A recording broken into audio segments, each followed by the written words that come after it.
Can you see my screen? Yes, Yes, ma'am. yes, Yes, ma'am. ma'am. Okay, so we started the concept of simulation, uh, and we have seen the definition of the simulation, that simulation is the process of designing a model of a real system and conducting experiments with this model for the purpose of either understanding the behavior of the system or evaluating various strategies for operation of the system. Then we had seen few concepts like where we can use or where simulation helps us to. The simulation helps us to model complex system in a detailed way, to analyze them, to describe their behavior, to construct the theories or hypotheses, and to use the model to predict future behavior and analyze the proposed system. So these are the applications where these are the things for which we are going to use the concept of the simulation. And then afterwards we discuss the steps in a simulation study. So for very first step is a problem formulation, which is the most important step. After problem formulation, you should set your objectives and the project plan considering the assumptions for physiological modeling, for physiological simulations. Then we are going to conceptualize our model, and next step is data collection. Then you can translate that model into another form, like a computer form or mathematical form or electronics form, etc. And then we can verify and validate that model. After the validation, we can go for experimentation. Final stage can be production and analysis. And most important points are documentation and reporting. Like most of the time we are forgetting the documentation step or the reporting step, but documentation is most important. This is because, see, always make a habit of documentation. Whatever you are studying or whatever work you are doing, just at the end of the day, if you will prepare a small report or if you will document your work, it will help you to summarize the work that you have done, or and to recollect what is the link and whatever the work you have done. And it also helps you to trigger the next step, like what should be the next step. Like if you'll proceed some work in this way, then this can happen. So this kind of a trigger you may get after doing documentation and reporting in a proper way. So just make a habit of this.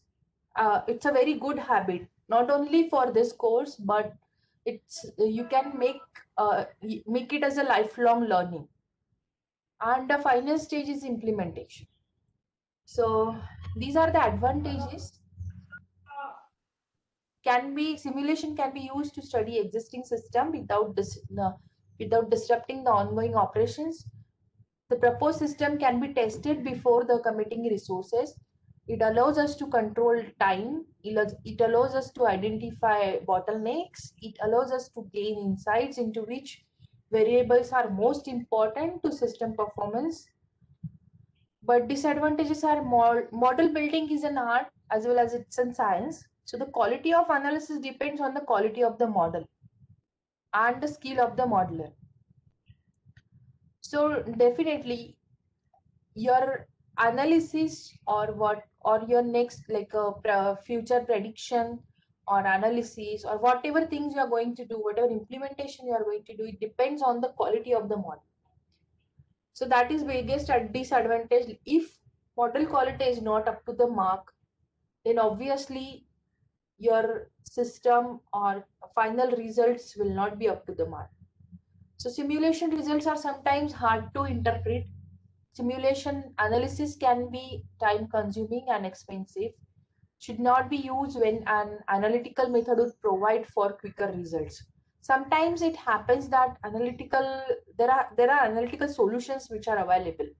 In that case, you should not go for simulation kind of an analysis.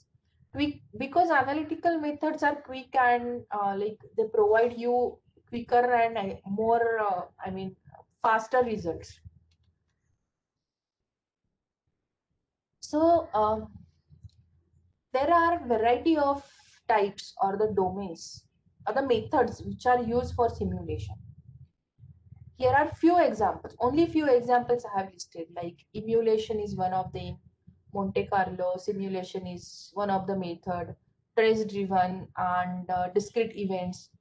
So these are only few methodologies that I have listed, but there are n different types of methodologies which are used for simulation. So first we will see Monte Carlo simulation, how it works and what is the application of this type of a simulation. But before proceeding to the Monte Carlo simulation, I just want to take you to some, I just want to discuss something other. So have you ever worked with the MATLAB software? Oh, ma'am. Yes, ma'am. But in second year, third year. Second year, third year. So how it works? Ma'am, uh, for mathematical calculations, that MATLAB is mostly used. Means for subjects like DSP, uh, that type of subjects. Okay. Uh, I just want to correct you. MATLAB is not only used for mathematical calculations, but can be used for a wide variety of applications, like starting from mathematical calculations to model building to model simulations, control system, DSP, image processing, signal processing, biomedical. Even you can design, or uh, you can design and you design your own model of a physiological system like a respiratory system and simulate that by using MATLAB. So this is not the platform which is used only for mathematical concepts. So can you think how the simulation can happen? Like, say I want to simulate something. So how it has done at the back end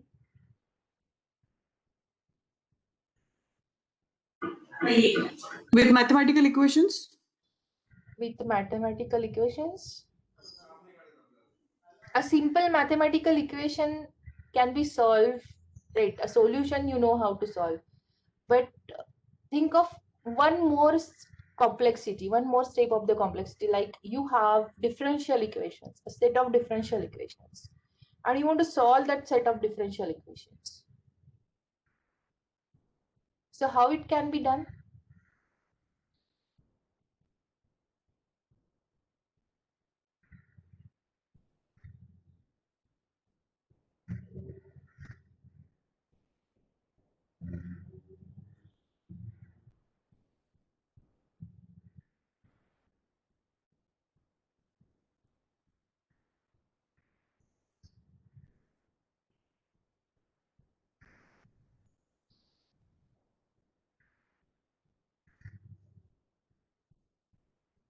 Can you think of?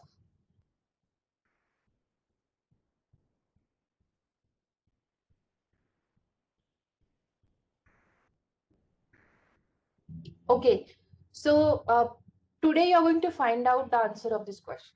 How simulation happens at the back end of the software MATLAB. Okay, how things are simulated.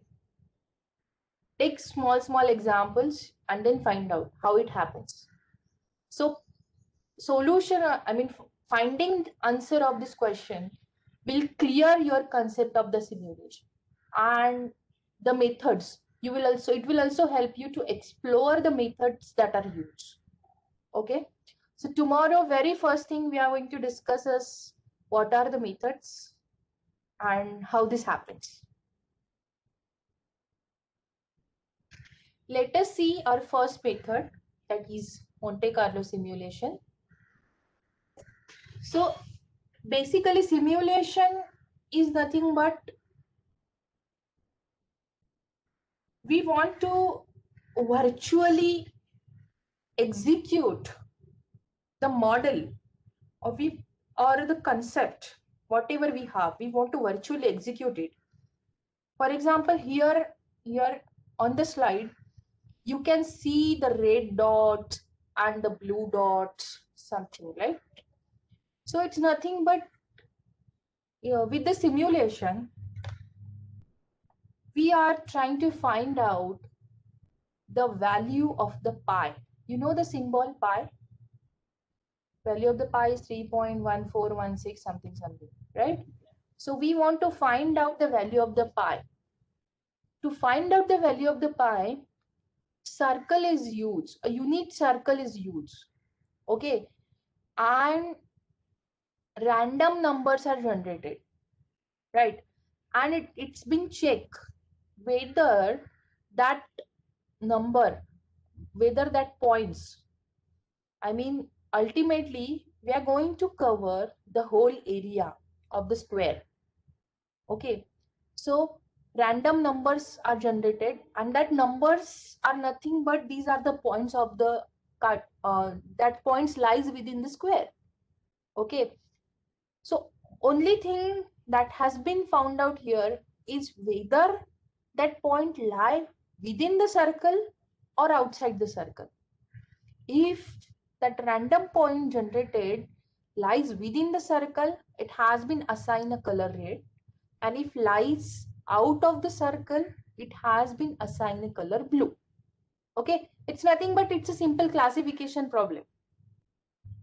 Randomly numbers are generated and that the points are classified, whether the point lies within the circle, circumference of the circle, or it lies out of the circumference of the circle.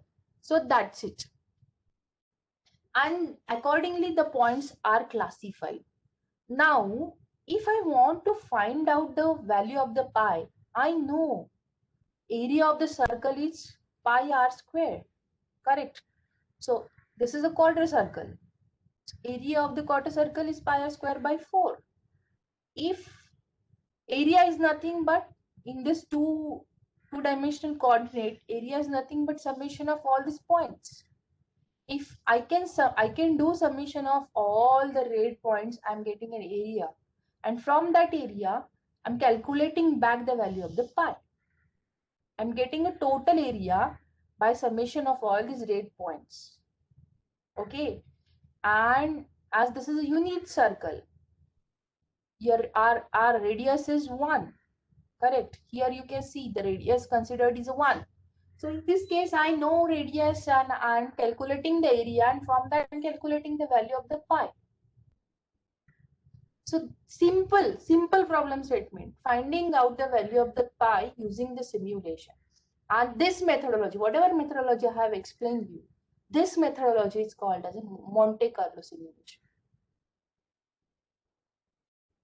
This methodology, whatever I have explained you now, it's called as a Monte Carlo simulation. So we'll see in depth what is this. It's nothing but it's a problem solving technique. This is used to approximate the probability of certain outcomes by running multiple trial runs. We call it as simulations, and using random variables. So we have done, in this case, you can see we have done multiple runs and using random variables. We have taken random numbers that bounce in that square, the random numbers inbound that are inbound into that square. So we have considered the random numbers and we have done multiple trials. So this problem solving technique use multiple trials called simulation, and it uses a random variables. So this Monte Carlo simulation was named after the city Monaco. Basically, this method, Monte Carlo simulation, are named after the popular gambling destination that is called as in Monaco. And since chance and random outcomes are central to the modeling technique, such as they are to game, like what is the source of the invention of this method? The source of the invention is nothing but a game. Game like a gambling and roulette and dice, etc. So I don't have that story here, but I can tell you the story. The person who has invented this method, he was army man first, and later he got injured. He lost his legs, and later he went into the games, gambling game.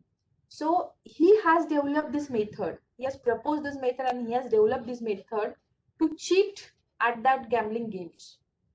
And this method is the destination where this method is evolved was the Monaco city. So this is its history. Let us see the method. The basis of this simulation is that the probability of varying outcomes cannot be determined because of random variable interference. Like if I'll give you random variables, so probability of this outcome, the probability of whatever the outcome will come, so probability of varying of that outcomes, you cannot determine that probability. You can't say whether it will go out or it will come in. So because of the random, like in case you are using a random variable as a database, okay, so therefore Monte Carlo simulation focuses on constantly repeating random samples to achieve certain results.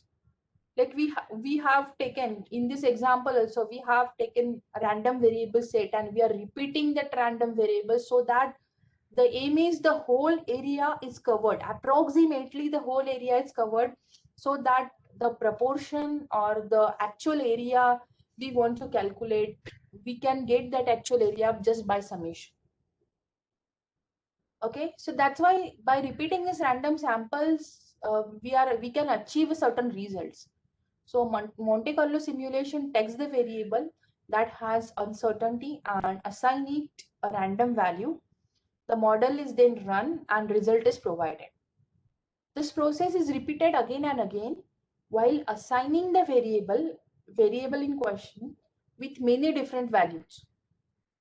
Once the simulation is complete, the results are averaged together to provide an estimate. The summary of this method is random variables are generated and they are tested for the outcomes. And this is repeated generation of the random variable and the testing of the testing for its outcome. So this process is repeated multiple times so that we can achieve a certain accuracy. So this is the summary. So how this works? So we have already seen that example, one example, but again we'll see. The entire system is simulated, the entire system is simulated a large number of times, multiple times. So each simulation is equally likely referred to as realization of the system. For each realization, all of the certain parameters are sampled. The system is then simulated through time such that the performance of the system can be computed. And this result is a large number of separate and independent results. So each representing a possible future for the system. So the result of the independent system realizations are assembled into probability distribution and as a result, we can get the output. So this is another example of rolling dice. It's a simple example of a Monte Carlo simulation where we can predict calculating the probability of a particular sum of a throw of two dice, not a single dice, throw of a two dice. So what can be probability? So we can see that if we will throw two dice, there are total 36 combinations that we can get, because six sides, six, so total 36 combinations we can get. And if we will put the probabilities of this, so 1 6 6 1, so this is total 7. So if we want to find out the chance of getting a number like 2 3 4 5 6, so if we want to get a number 2, its chance is only 1 1, only when both the dice will give you 1 1. For getting a sum of 3 is either 1 or 2 or 2 or 1. In case of 4, it is 3 1 1 3 or 2 2. In case of 5, it is likewise. this is the probability of getting the numbers, sum of the two dice. Okay, so we can see here that calculating the probability of particular sum of a throw, like total sum, like 6 plus 1 7, 6 1, so 2 5 5 2, again 3 4 4 3. So maximum probability comes for the number 7. Based on this, we can manually compute the probability of a particular outcome. There are 6 different ways the dice could give you sum to 7. Hence, the probability is 6 divided by 36, that is 0.167. Without computer, we could throw the dice 100 times. Like how the simulation work. This is what you have done mathematically, this calculation. But without computer, we could throw the dice 100 times and record how many times each outcome occurs. If the dice total 18 times out of 100, so we could conclude that the probability of rolling 7 is approximately 0.18%. So this is how a Monte Carlo simulation works. Like, we'll just throw the dice 100 times or multiple times or 10,000 times, and we'll check what is the probability of a particular outcome for one dice. So this is the way we can simulate by using Monte Carlo simulation. Now about the accuracy of it's a function of number of realizations. So here we can see a dice roll. This is a practical, realization of this example which is done. So here we can see that this is the probability which has come for all the numbers, but this is what we expect practically. So about this accuracy of this method, this is what we can see from this graph that accuracy increases as the number of realization increases.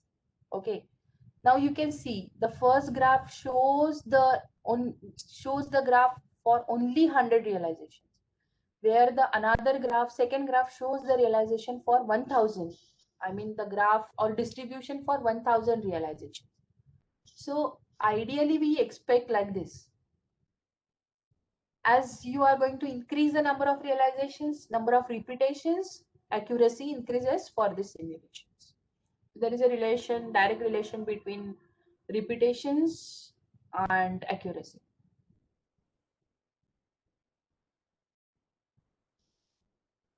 So are you guys in line with me up to this point?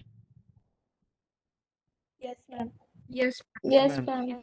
Yes, ma'am. Advantages of this method is probabilistic results show not only what could happen, but how likely each outcome is. Even you can have a graphical results. You can have probabilistic results. You can have graphical results with Monte Carlo simulation. So it's easy to create graphs of different outcomes and their chances of occurrence. And even you can easily have sensitivity analysis with this kind of a simulation. So it's easy to see which input had the biggest effect on results. So these are the advantage.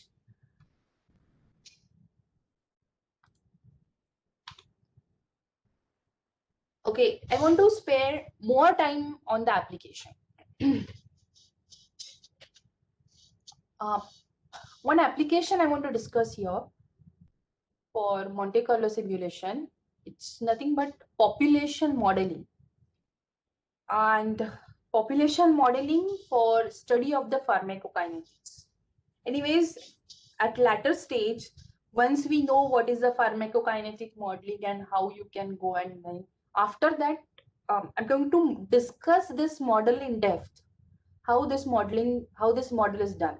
Okay, so population pharmacokinetic modeling and Monte Carlo simulation both together can be used to describe and explore the pulmonary pharmacokinetics and pharmacodynamics of Rifampin. Rifampin is a drug. Rifampin is a drug which is used in pulmonary disease. Specifically, it is used in tuberculosis.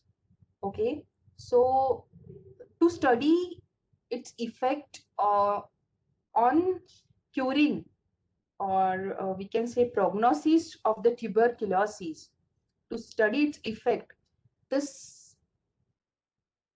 simulation, Monte Carlo simulation, is combined with the pharmacokinetic model. Now, what do we mean by pharmacokinetic modeling? Pharmacokinetic modeling is nothing but, by this way, you can see, or you can study, or you can analyze the drug response. For example, a particular drug, say a simple paracetamol drug. Okay, if you will consume 500 mg paracetamol, what will be its effect on human body, or on your body?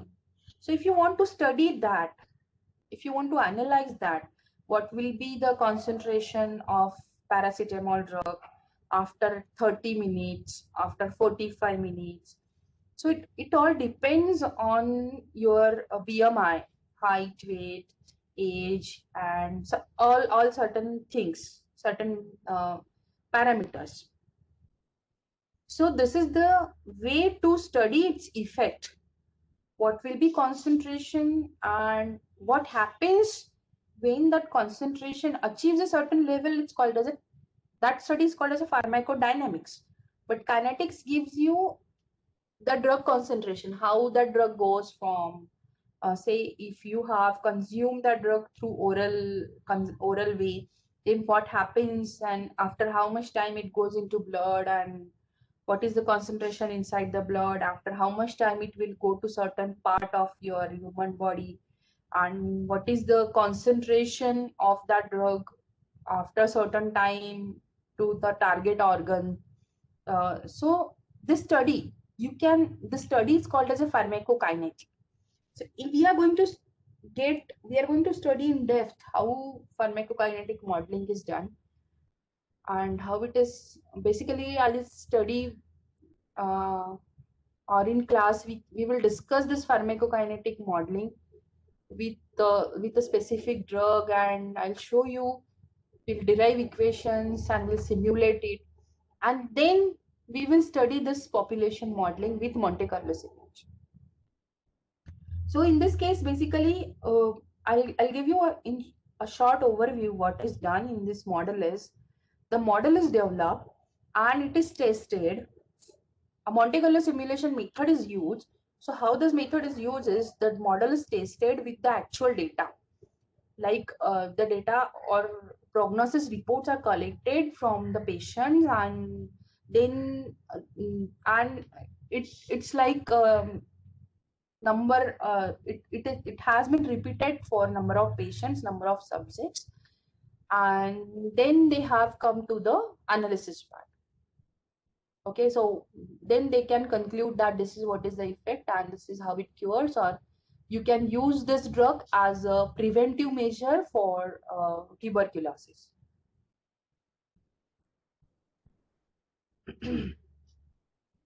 So this was the application.